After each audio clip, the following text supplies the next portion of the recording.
C'est bon? Alors, écoutez, bonjour.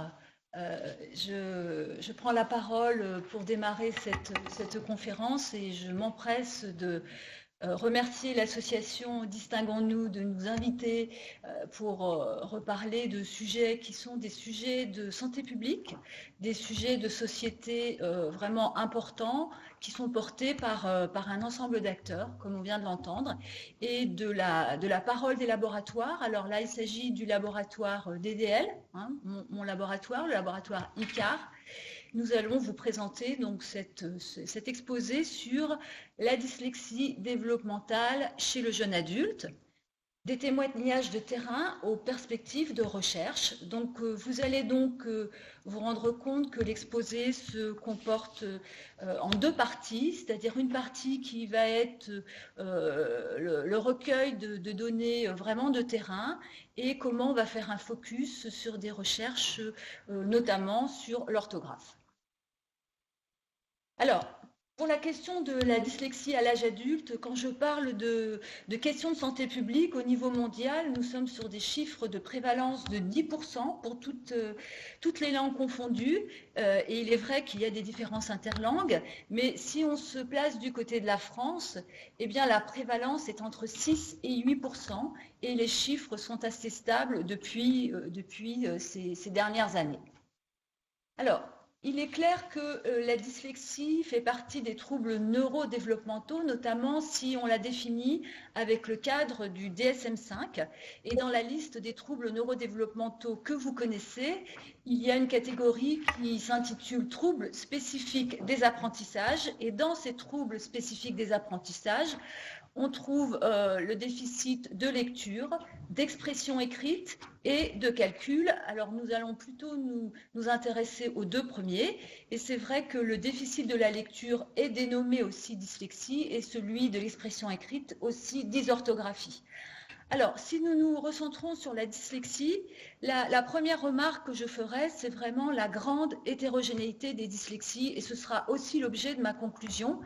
Et il est difficile d'aller sur des généralités sans rentrer dans le détail.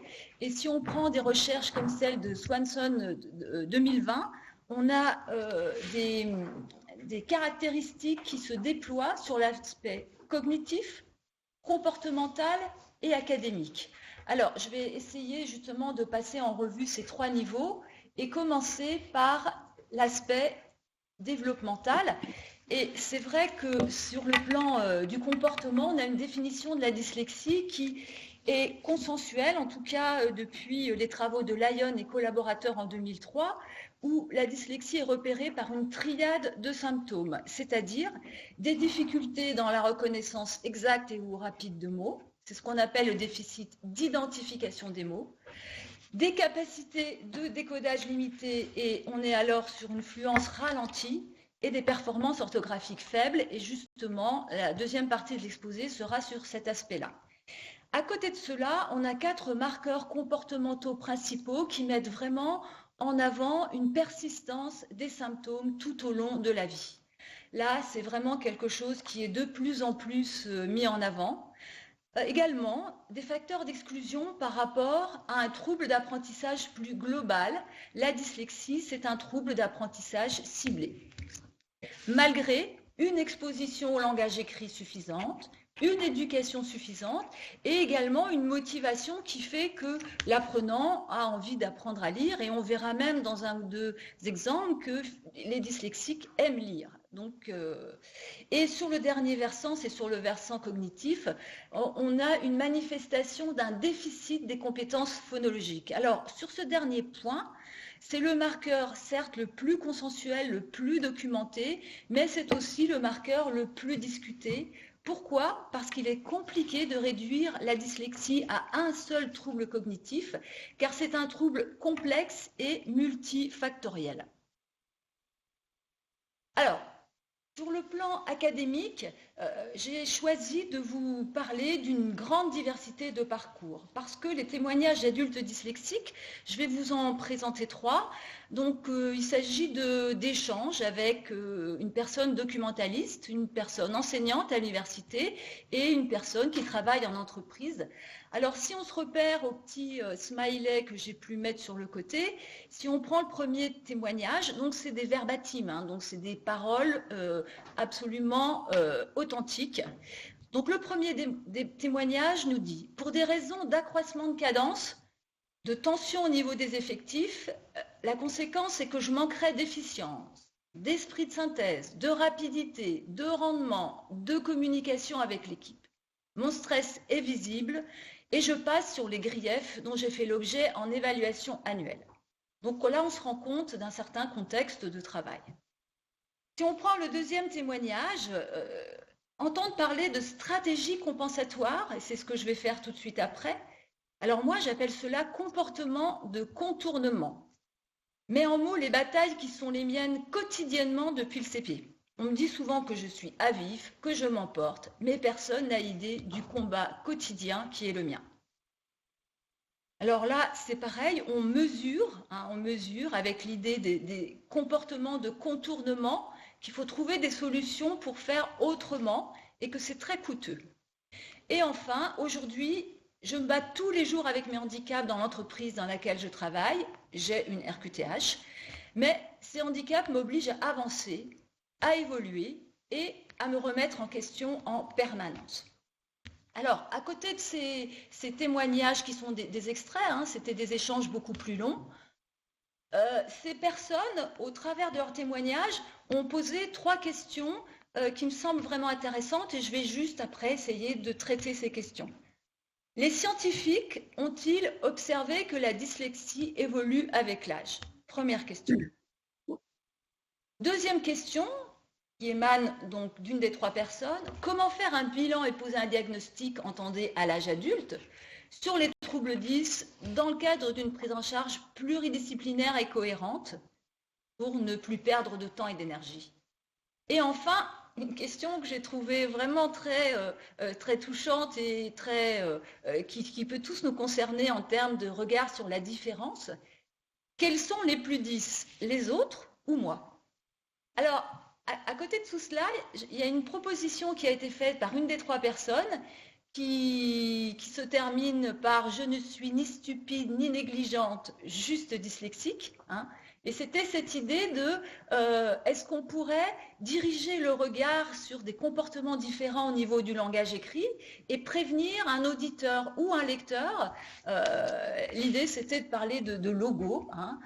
Pour avoir l'information, vous allez lire un texte qui parfois vous semblera bizarre, mais je ne suis ni stupide ni négligente, juste dyslexique. Alors, on va essayer de traiter les 3 questions. Alors, la première question, est-ce que les scientifiques ont observé que la dyslexie évolue avec l'âge? Alors, j'ai tout de suite envie de répondre que parler des adultes, ça implique de parler des adolescents, ça implique de parler de l'enfance. C'est-à-dire qu'on est vraiment dans un continuum et ce qui peut être compliqué, justement, c'est de découper tout cela. Ce qu'on lit dans la littérature avec le modèle de Pennington, dont je vais reparler tout de suite après, c'est que les relations cerveau-comportement changent tout au long du développement, on peut le penser, et la compréhension de l'évolution des troubles est très difficile en raison de la multiplicité des niveaux et des processus impliqués. Et justement, ce modèle de Pennington nous ramène à nous questionner et à décrire ces différents niveaux. Alors, à partir de là, pour répondre à la question un petit peu rapidement, mais on a des travaux très importants là-dessus, ce que l'on remarque, c'est que les capacités en lecture insuffisantes, en raison d'un trouble cognitif à identifier dans une évaluation, eh bien, ces capacités-là vont rester problématiques, mais on va avoir des processus de compensation justement pour surmonter ce trouble. Donc, on a vraiment ces travaux sur la compensation que je vais vous développer maintenant, avec le bémol, puisque une étude a été faite par Cavalli et collaborateurs sur des étudiants dyslexiques, que finalement, on a la plupart du temps une persistance du trouble parce que 18% d'étudiants dyslexiques compensaient leur déficit en lecture et le reste conservait des difficultés notables. Alors, sur quoi porte la compensation? Donc, pour une synthèse, je vous renvoie à Collet et collaborateurs 2020, un ouvrage très récent, où finalement, donc, on sait que les adultes ont des problèmes pour reconnaître les mots, les adolescents et les enfants aussi, et on se rend compte que les moyens de compensation sont vraiment très, très, très divers. Ça va être la prise en compte du contexte, ça va être aussi l'appui sur des connaissances sémantiques et des savoirs tout à fait encyclopédiques. On va s'appuyer aussi beaucoup sur la morphologie de la langue, on pourra le revoir par rapport à l'orthographe. On va aussi avoir recours au vocabulaire, à la compréhension orale, au contrôle exécutif, c'est-à-dire toutes les opérations de planification, organisation, à sa mémoire de travail et aussi à des processus articulatoires qui permettent de subvocaliser et par là de travailler l'aspect phonologique, notamment des sons. Alors, avec tous ces éléments-là, des études sur les adolescents dyslexiques montrent qu'il y a des dyslexiques qu'on appelle résolus et des dyslexiques qui vont être résistantes. Alors, la deuxième question, comment faire un bilan et poser un diagnostic sur les troubles 10 ? Eh bien, c'est là que je pense que le modèle de Pennington peut tout à fait renseigner sur la complexité de ce trouble avec les 4 niveaux qui sont précisés dans ce modèle. Donc, c'est un modèle multifactoriel pour décrire la dyslexie. Et vous voyez les 4 étages de ce modèle qui sont de dire il y a des facteurs de risque et de protection, de nombreuses études sur les facteurs de risque et de protection qui peuvent être à la fois génétiques et environnementaux. Il y a un système neuronal chez l'individu qui va travailler sur la plasticité cérébrale et mettre en lien des connexions pour conduire tous les apprentissages, le langage écrit, mais pas seulement. Tout cela à partir de fonctions cognitives qui vont se connecter les unes avec les autres. Et avec tout cela, on va arriver à un comportement de lecteur qui, dans le cadre du trouble neurodéveloppemental de la dyslexie, va donner des symptômes et des manifestations qui montreront les difficultés des personnes. Alors, à partir de ce modèle, on voit bien que la dyslexie résulte d'un ensemble de déficits multiples, potentiellement en interaction et d'intensité variable. D'où la grande difficulté d'être sur des descriptions univoques et unitaires. Et la question est la suivante, notamment clinique, pourquoi on va traiter un trouble à la fois alors qu'il peut exister plusieurs troubles sur différents niveaux, c'est-à-dire phonologique, visuel, auditif, moteur ou attentionnel. Alors, je vais aller vite sur cette diapositive parce que pour vous montrer comment on peut travailler sur plusieurs niveaux, vous avez des protocoles de soins qu'on dit curatifs qui vont justement permettre de travailler sur l'augmentation de la vitesse de lecture parce qu'il y a vraiment encore cette plainte tout au long de la vie et du coup ça va permettre de mieux identifier les mots. Alors on a des études et des protocoles comme celui de Bretnitz et collaborateurs qui va justement permettre de diminuer la préférence pour la voix phonologique et le décodage. Et on va travailler sur une lecture accélérée, des bruits parasites qu'on appelle masquage, et on va combiner les deux. Alors, avec ces protocoles-là, on va vraiment travailler à la fois la voix lexicale et l'orthographe. On va inhiber le système phonologique et le décodage, et en même temps, on va faire appel à la compréhension et au système sémantique. Et on voit bien qu'on peut, pour cela, mettre en place des stratégies très sophistiquées si on a une représentation de la dyslexie, justement, sur plusieurs niveaux. Alors, la dernière question, c'est quels sont les plus 10, les autres ou moi ? Je ne suis ni stupide ni négligente, juste dyslexique. Eh bien, on remarque quand même que dans les études, les étudiants dyslexiques sont plus anxieux que la plupart des étudiants normolecteurs. Ils ont une estime de soi plus basse et ils ont un sentiment d'auto-efficacité plus faible. Alors, du coup, on est vraiment dans des déficits socio-émotionnels qui sont provoqués par la dyslexie. Et là, je renvoie aux travaux de Haft et collaborateurs où il y a tout un ensemble d'habiletés, d'ajustements psychosociaux qui sont bien sûr reliés à des traits de personnalité, où un esprit positif, une bonne mobilité de pensée, une autodétermination par exemple, pourront être des facteurs de protection. Le soutien de la famille, très très important sur la cohésion, l'affection maternelle, l'attachement parental, le soutien pour la compréhension de ce trouble qui ne disparaît finalement pas. Et le soutien en dehors de la famille, bien sûr, c'est pour là qu'on est là ce matin, hein, les relations avec les pairs pour les étudiants dans certains cas, mais les soutiens pédagogiques et aussi le soutien des institutions. Alors, je fais une petite parenthèse avec le projet Parvidis, hein, où je vous rappelle le cadre, c'est un projet sur l'étude du parcours des étudiants dyslexiques et bien évidemment, les parcours de vie sont tous uniques et j'ai voulu vous mettre en parallèle deux jeunes avec lesquels j'ai pu avoir des contacts. Ils ont tous les deux 22 ans, Arthur qui est dans l'enseignement professionnel et qui a fait un bac pro gestion des milieux naturels et de la faune, et Alizé qui a le même âge et qui est dans un enseignement universitaire en licence de chimie et qui prépare le concours vétérinaire. Alors, si on essaie de comparer les facteurs cognitifs et comportementaux, ce qui gêne le plus Arthur, c'est le problème de sa lenteur de compréhension. Et ça renvoie vraiment aux travaux de Hébert et collaborateurs qui montrent que même si on arrive à comprendre, on va avoir un accès lent à la compréhension. Et ce qui peut péjorer la compréhension, c'est aussi qu'on n'est pas sûr qu'on a bien compris. Mais les facteurs de protection, c'est Arthur aime lire. Il est en projet professionnel et il a des loisirs d'une grande qualité qui lui permettent aussi de se construire personnellement parce que son objectif, c'est réussir sa vie, vivre sereinement et être autonome et vivre sereinement parce que le handicap a à certains moments un poids qui peut pénaliser le parcours de vie. Alors quant à Alizé, elle renvoie aux travaux de Lindstrom. J'ai expliqué un petit peu ça aussi dans un travail, et Colette et collaborateurs.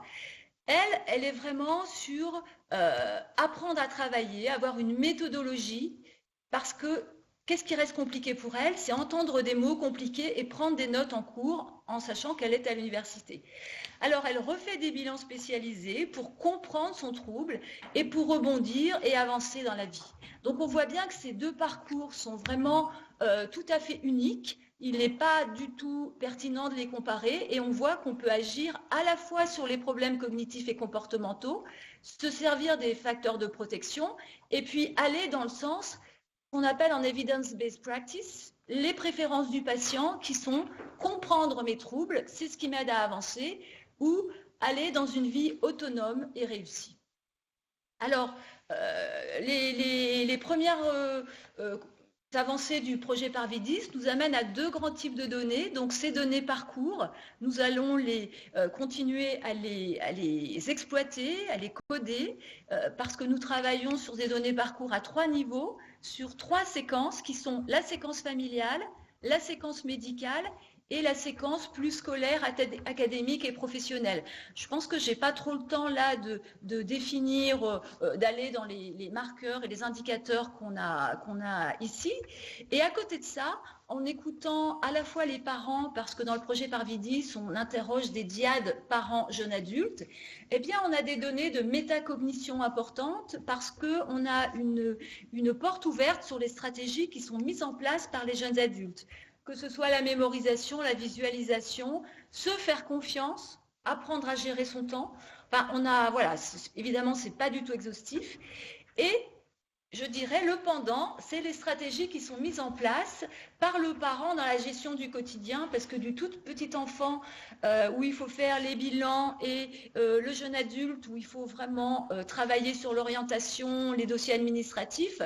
Donc, il faut trouver des contextes favorables et aidants, éviter la pression et les contraintes et aussi être toujours là pour atténuer les difficultés et les échecs qui sont récurrents et qui perdurent.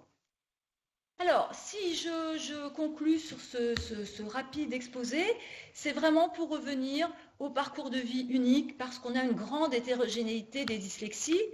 On est vraiment sur des facteurs étiologiques multiples. C'est le message de la recherche aujourd'hui pour expliquer la dyslexie, à la fois de manière génétique et par des facteurs environnementaux, familiaux et extrafamiliaux. L'important, moi, qui me semble aussi, c'est de réfléchir à cette continuité du parcours de vie pour comprendre l'évolution de la personne dans son entièreté et dans sa projection vers l'avenir et ne pas être toujours pénalisé par des arrêts et des entraves. Les modèles mettent en avant des moyens de compensation et pas seulement des déficits. Et l'idée qu'un seul déficit cognitif ne peut pas expliquer tous les symptômes comportementaux de la dyslexie. Et c'est pour cette raison qu'il faut travailler par focus et par cible et que nous allons là faire un focus sur l'orthographe des jeunes adultes. Ok. Oui, on va focaliser un petit peu. Je peux enlever mon masque si tu veux. Merci. Donc bonjour, moi je suis Audrey Mazur-Palandre et donc je vais prendre la suite de l'exposé. Donc oui, on va un peu se focaliser sur la production écrite et les difficultés que les personnes dyslexiques peuvent avoir en production écrite. Donc ce qu'on va retrouver dans la littérature internationale, c'est que les adultes dyslexiques vont se plaindre de diverses difficultés, que ce soit en lecture, hein, on vient d'en parler, que ce soit en compréhension, Agnès aussi vient d'en parler.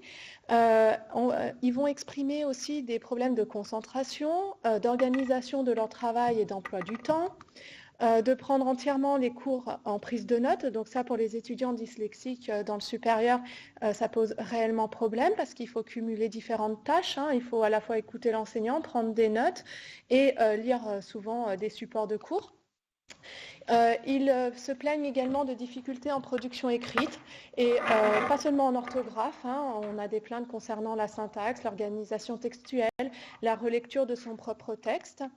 On a des plaintes aussi concernant pour les apprenants non anglophones l'apprentissage de l'anglais. Et puis est mentionnée une fatigabilité importante et un sentiment de manque de temps pour les tâches demandées. Alors, ces ressentis sont quand même en grande partie confirmés par des expérimentations en psychologie et neuropsychologie. Et c'est vrai que dans la littérature internationale, on va trouver que des confirmations de ces ressentis. Donc en lecture, par exemple, les personnes dyslexiques vont avoir une lecture plus lente et moins exacte que les adultes non dyslexiques appariés. On va aussi pouvoir trouver des écrits sur le système attentionnel qui n'est pas pathologique. Hein, il n'y a pas un déficit attentionnel qui est noté, mais plutôt un système attentionnel atypique. Donc par rapport aux adultes non dyslexiques, eh bien, les personnes dyslexiques vont présenter par exemple un trait d'impulsivité ou de distractibilité. Donc par exemple, ils ont une moins bonne concentration, ils sont très sensibles aux distracteurs. Donc si on pense par exemple aux étudiants dans l'enseignement supérieur ou même les enfants à l'école, eh bien, les bruits d'une bouche d'aération ou les bruits de travaux environnants, ça peut vraiment poser problème pendant le cours. Ils ont aussi un manque de maintien de l'attention dans les tâches longues et monotones. Ces ressentis sont aussi confirmés concernant l'écriture. Donc, on va avoir une production moindre de mots polysyllabiques, un système de conversion phonème-graphème pas entièrement automatisé. On va trouver plus d'erreurs orthographiques dans les productions des adultes dyslexiques. Il y a des auteurs qui parlent même d'un déficit du mécanisme d'identification des erreurs. Et donc, forcément, on a un processus de révision qui va être moins performant. Quand je parle de processus de révision, c'est lorsque on doit relire son texte après avoir rédigé une synthèse ou une rédaction, ou même relire le texte de quelqu'un d'autre. La littérature internationale va aussi parler de difficultés en lexique. Donc, les personnes dyslexiques vont pouvoir confondre des mots monosyllabiques très proches. Ils vont pouvoir oublier des mots dans des phrases ou utiliser un vocabulaire parfois inadapté. Et puis, ils vont écrire moins vite que les personnes non dyslexiques. Alors, ce qu'on va aussi remarquer, le suivi d'adultes dyslexiques révèle, et là, on va rebondir aussi sur ce que Agnès a dit, le suivi d'adultes dyslexiques révèle un sentiment d'insécurité, un fort sentiment de stress, d'anxiété et de peur, ce qui exacerberait les difficultés, un impact négatif de la dyslexie sur la sphère émotionnelle à l'âge adulte, un fort impact de la dyslexie sur le quotidien, Et une étude montre que seulement 15% d'entre eux estiment avoir totalement compensé leur dyslexie, 8% pas du tout et 77% en partie. Donc on voit que les difficultés perdurent, hein. Ils se reconnaissent aussi des qualités communes, donc la persévérance, le sens des responsabilités, l'envie d'aider ou encore une force de caractère. Alors maintenant, ce qu'on aimerait vous présenter, ce sont des résultats assez récents sur des adultes, des étudiants dyslexiques de l'Université de Lyon. Donc ça fait quelques années qu'on travaille sur leur production écrite. Et là, on n'est plus dans des expérimentations en psychologie ou neuropsychologie, mais on est sur des analyses psycholinguistiques. Donc ce qu'on a fait, c'est qu'on est allé les faire produire dans une situation dite écologique. Ils ont produit des textes sans pression de temps. On leur a juste imposé la thématique et ils ont produit leur texte. Alors, qu'est-ce qu'on a noté en analysant ces textes? C'est que les étudiants dyslexiques font en moyenne 5 fois plus d'erreurs d'orthographe dans leurs textes que les étudiants contrôle. Alors, je vous ai mis un petit extrait de l'article où on voit que, voilà, en moyenne, les étudiants contrôle vont faire 4 erreurs d'orthographe dans leur texte, alors qu'en moyenne, hein, c'est une moyenne, les étudiants dyslexiques vont pouvoir faire jusqu'à 22 erreurs d'orthographe dans leur texte. Alors là, je vous mets un exemple, un extrait d'une production d'un étudiant. Donc, je recadre un peu le contexte, hein, ce sont des étudiants du supérieur, hein, ils sont en première, deuxième, troisième année d'enseignement supérieur. La relation entre les individus est complexe. Chaque personne a, avec un accent, son propre caractère qui diffère et qui s'entend plus ou moins avec ses semblables sans S ou ses dissemblables sans S. Les groupes sociaux se forment donc suivant les intérêts communs. Voilà un petit exemple. Alors, si on va un petit peu plus loin sur les erreurs d'orthographe, on va aller voir les types d'erreurs et on va voir qu'il s'agisse des erreurs dites sémiographiques ou après on va voir les erreurs dites phonographiques. Eh bien, les étudiants dyslexiques en font toujours plus que les étudiants contrôle. Donc, les erreurs sémiographiques, c'est tout ce qui concerne l'écriture lexicale, les aspects logographiques, les aspects grammaticaux.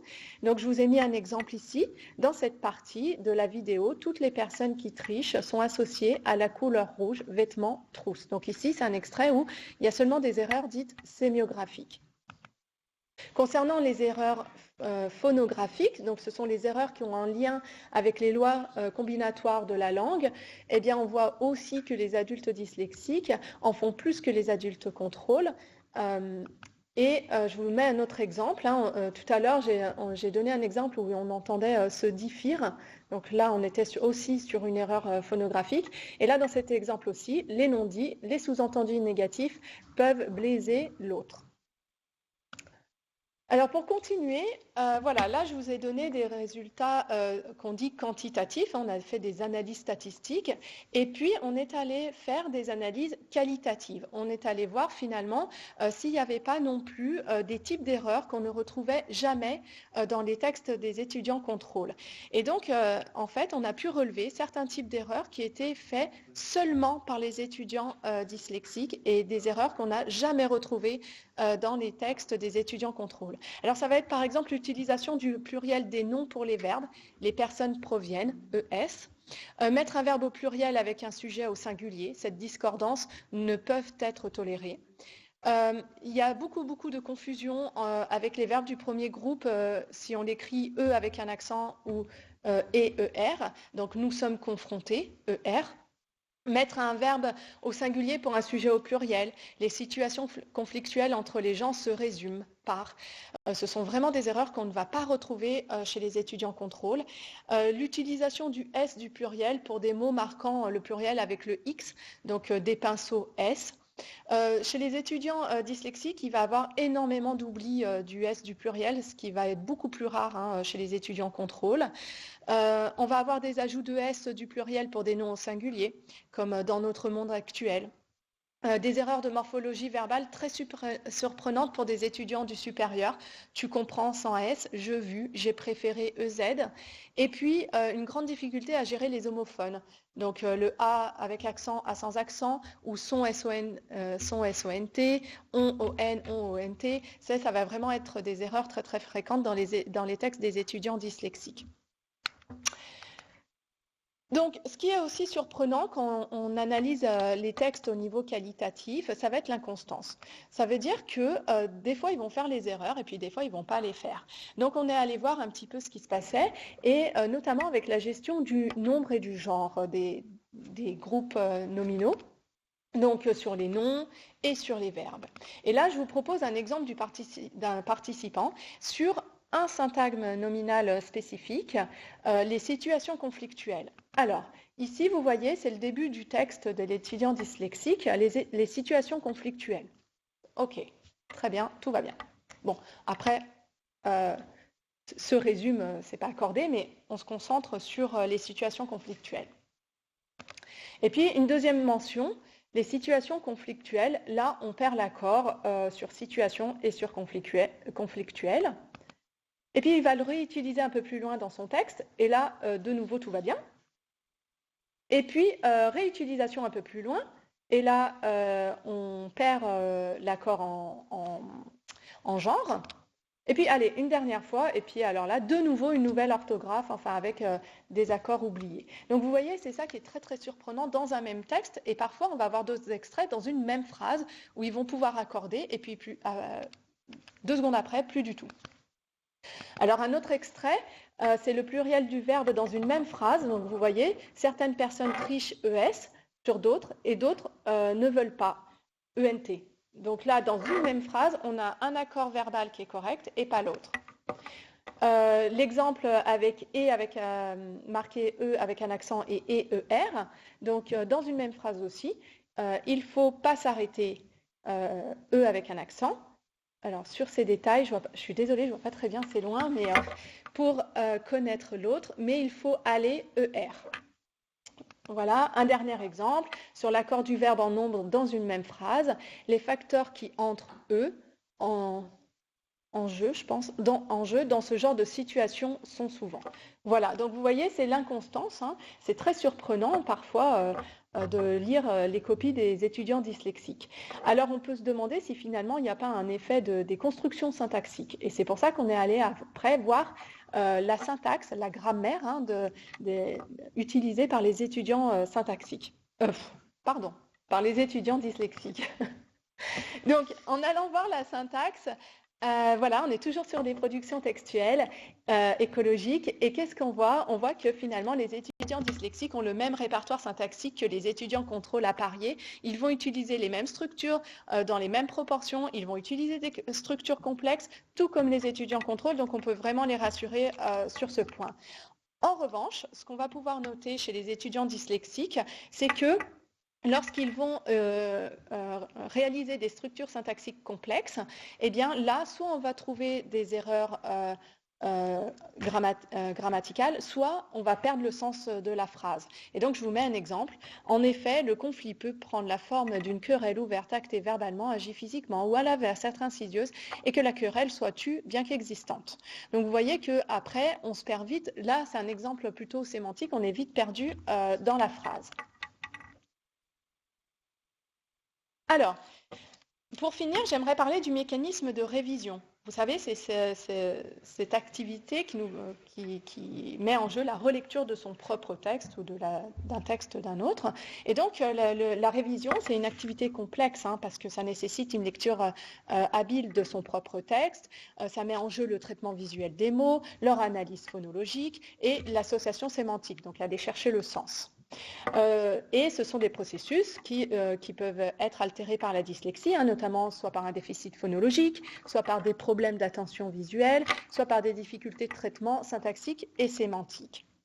Et puis il y a un effet secondaire, c'est que du coup, beaucoup de personnes dyslexiques ont un rapport quand même assez anxiogène et conflictuel avec l'écrit. Et puis, vous avez des auteurs anglo-saxons qui parlent d'un déficit du mécanisme de détection des erreurs. Je vous en ai parlé tout à l'heure. Et donc, forcément, si on a un déficit de mécanisme de détection des erreurs, ça va être compliqué, voire impossible, d'identifier toutes les erreurs dans un texte et de les corriger. Or, la révision de son propre texte, l'objectif, c'est d'identifier ces erreurs et de les corriger. Donc nous, on a voulu aller voir ce que ça donnait dans les productions des étudiants dyslexiques. Pareil, hein, dans leur production textuelle écologique, on est allé voir ça. Et qu'est-ce qu'on a remarqué que les étudiants dyslexiques vont réviser tout autant que les étudiants contrôle au niveau quantitatif. Ils font les mêmes types de révisions, donc préférentiellement des révisions consistant à supprimer des éléments, reformuler ou insérer des éléments linguistiques, des révisions de courte distance, c'est-à-dire qu'ils restent dans la phrase et ne vont pas beaucoup plus haut dans le texte, et puis des révisions orthographiques, donc corriger l'orthographe des mots. Donc là, je vous mets un exemple de révision. Donc, l'étudiant écrit « Sur les 2 jours, on a rangé et nettoyé toutes les salles pendant un jour. » Et une fois qu'il a écrit le deuxième jour, le deuxième mot « jour » sur la deuxième ligne, il va s'arrêter et il va retourner au-dessus, corriger la première mention de jour pour lui mettre un S. Donc ça, c'est une révision orthographique de courte distance. Alors, est-ce que ça veut dire, pour le coup, que les étudiants dyslexiques ont un mécanisme de révision efficace? Eh bien, pas trop, finalement. Je vais vous expliquer pourquoi. Parce que les étudiants dyslexiques, tout à l'heure, on l'a dit, font 5 fois plus d'erreurs orthographiques que les étudiants contrôle. Et pour autant, ils ne vont pas faire plus de révision. Donc, au vu de leur nombre d'erreurs, ils devraient proportionnellement faire plus de révision, ce qui n'est pas le cas. Ça veut dire qu'en fait, ils ne voient pas toutes leurs erreurs. Et les étudiants dyslexiques se corrigent également moins bien. Il y a des formes incorrectes qui vont rester incorrectes malgré une révision, des formes correctes qui vont devenir incorrectes, et aussi les étudiants dyslexiques ont une moins grande variété de révisions orthographiques. C'est comme s'ils se focalisaient sur certains types de révisions, comme par exemple les homophones, les lettres visuellement proches, comme le PEB par exemple, et la confusion du participe passé et infinitif pour les verbes du premier groupe. Donc on peut se demander si ce n'est pas en lien finalement avec les stratégies mises en place durant leur suivi orthophonique. Alors voilà, on va conclure désormais. Agnès, tu veux?